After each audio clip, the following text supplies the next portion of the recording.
We're here today to talk about our special report, which is the Convention on the Elimination of Racial Discrimination, which is an international report sent to the United Nations. First of all, I want to welcome everybody in the press for coming out here today, and thank you for taking time out of your busy schedules to be here with us.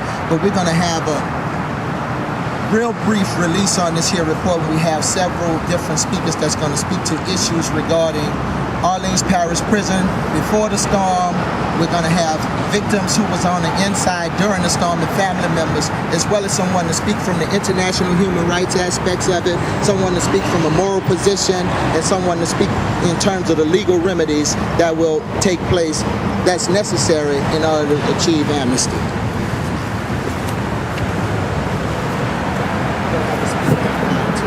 Hello and good morning to everybody. Critical Resistance is a national grassroots organization that has been here in New Orleans since 2002. Our mission is to end society's over-reliance on prisons and policing to solve society's problems caused by poverty. In the wake of Hurricane Katrina, we saw thousands of people left to die. One of the major problems with Katrina was that many of those people were stuck in jail and they were locked up with rising water. These people's human rights and constitutional rights were violated. Upon this, Critical Resistance launched an Amnesty for Prisoners of Katrina campaign. By prisoners of Katrina, we mean people whose cases were affected by the storm, those who were arrested for crimes of survival such as looting, and those who were locked up in egregiously violent, horrible conditions such as Orleans Parish Prison while it was flooding, and also Camp Greyhound, as you see behind us, which is one of the first infrastructures that was put back into the city. We see here today that the city has put more emphasis on rebuilding the police and prisons institutions here in New Orleans rather than housing. As we can see what's going on in City Council right now, housing, education, and general infrastructure that really leads to public safety. So today we're here to talk about the local and international implications of these violations. Thank you very much. And we're going to start off with Norris Henderson from Safe Streets Strong Communities, Viola Washington, Welfare Rights Organization, Monique Harden, Advocates for Environmental Human Rights, and Roderick Dean, a survivor. Thank you. Good morning. My name is Norris Henderson. I'm one of the co-directors of Safe Streets Strong Communities. I'm here today to kind of give you the backdrop of where this city is going in the criminalization of its citizens. Prior to Katrina, Orleans Parish Prison held 6,000 people in a city where we had less than 400,000 people. We had the 8th largest jail in America. One of the things that Maya also mentioned was the fact that Camp Greyhound, which is behind us, what coined that term by the warden of the Louisiana State Penitentiary, was one of the first infrastructures that was up and running. The second infrastructure, surprising to nobody, was Orleans Parish Prison.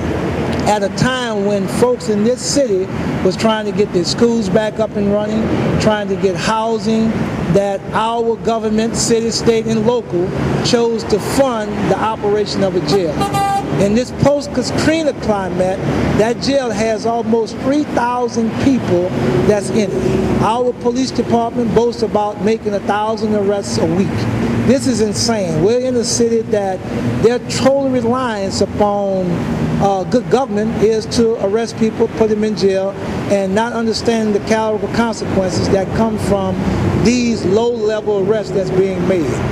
So we're here today in solidarity with Critical Resistance, asking for amnesty for the poor folks who were accused of crimes during Katrina, basic survival crime, trying to get food. Why was it that Afro-Americans were charged with looting and non-people of color were charged with just trying to obtain provisions to survive on? So this report kind of shed some light on what the situation was like prior to, during, and the immediate aftermath of Hurricane Katrina.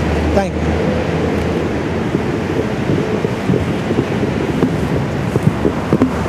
Good morning. I'm Viola Francois Washington with the Welfare Rights Organization, and I'm here today to talk about the criminalization of our people. After Katrina, I came back here to this city because the mayor said we could come back.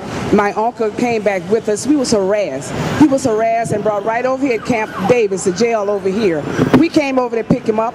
We was mishandled with guns, escorted inside, and then said that we could not get him. And then we had to go to Baton Rouge. We still couldn't get him once they took him up to Baton Rouge. They kept him for weeks without charging him anything, but just kept him. And it's still, same thing is still happening. And we want to see something happen for people that was mistreated by the New Orleans and the military police here. My son and I was also mistreated and mishandled by the police officer.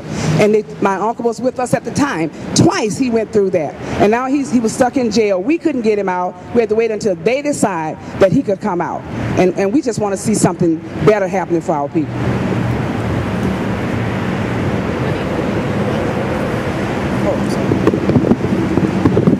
Yeah, my name's Roderick Dean, and I was arrested on August 11, 2005, and placed in Orleans Parish Prison, charged with possession of my own prescription medicine.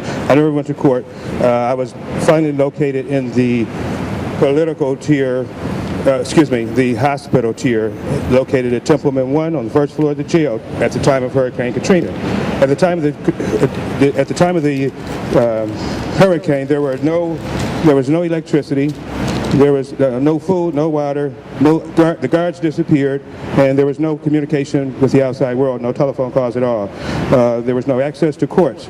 During the storm, when the storm arrived, the temperature soared. There was extreme heat and humidity, no ventilation. We were left in total darkness after dark. The water in my cell climbed to 5 feet or better. There was no medicine for me, and actually there was no way out of harm's way. After the storm, a few of the guards returned with keys. We were evacuated upstairs to a gymnasium which had no bathroom facilities, no beds, no mattresses, and we slept on a hardwood floor for our last night there. We had to urinate and defecate on the floor. We were sick, by then hydrated, thirsty, and hungry. I regurgitated from just the smell alone from the water, the putrid smell of the water. The people fell into the water and never got up. I did witness that. There was no assistance with evacuating the jail for myself and for others. As we came out in boats, some made it out and some stayed in. It became a death chamber. I have fears and nightmares of returning to that jail and reliving the ghost of Hurricane Katrina should I ever be rearrested. We were offered contaminated food after the storm, and we refused to eat it. We had seen the food containers floating in the contaminated floodwaters. People collapsed, with many suffering heart failure, wearing pacemakers, suffering from AIDS, asthma, high blood pressure, diabetes, hypertension. Many were in wheelchairs. While we were evacuated on the bridge, we were maced for urinating in the water. We were shot with non-lethal weapons. We were assaulted. We were kicked. We were told that we could not move. The heat was too unbearable. It was 100-degree temperature. Total chaos. No priority in loading the buses. When they arrived, it was a friends first policy. We waited all day in the sun. Those of us who were sick, emaciated, we were not able to board the buses because we didn't follow the friends first policy. We've traveled all night long to Hunt Correction Center, later on to Wynn Correctional Center, also known as Guantanamo on the Bayou, where we had no access to medicine, doctors, lawyers, courts, attorneys, family. We were branded New Orleanians murderers. We were told to pray to God for our medicines that we could not access. I was forcibly, brutally raped repeatedly. I was maced during prayer. We had no contact with the outside world. We had no phone calls. Lawyers were refused visits and denied access to us. There was no food at times, no medicine at times, no seasonal clothing, no knowledge of the safety of our families. And thank you.